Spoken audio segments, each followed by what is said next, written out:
তারিখ দিবে, আমরা 21 তারিখ মাইনে নিছি, 21 তারিখ স্যালারি হচ্ছে না, আজকে 22 তারিখ, তাও আমরা মাইনে নিছি, আজকে দিবে।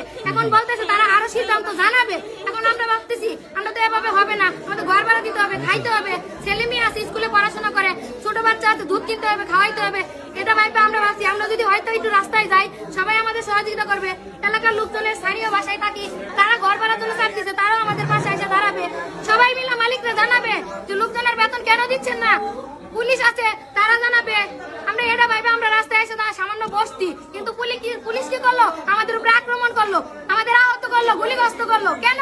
হাতও তুলি না, কোনো লাঠিও ব্যবহার করি নাই, আমরা দুই হাতটাও ব্যবহার করি নাই, আমরা চুপচাপ জায়গায় বসেছিলাম। কোম্পানির নাম লাক্সমা ইনারা লিমিটেড, এটা দক্ষিণ বাংলাটি। গুলিবিদ্ধ হয়েছে 15 জনের মতো,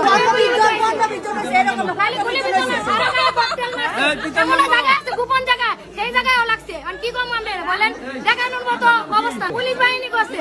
এরা পারতো আমাদের হুমকি দেওয়ার জন্য, ভয় দেখানোর জন্য, কিন্তু এরা ডাইরেক্ট অ্যাকশন নিল। কেন? আমরা কি লাঠি নিয়ে আসছিলাম রাস্তায়?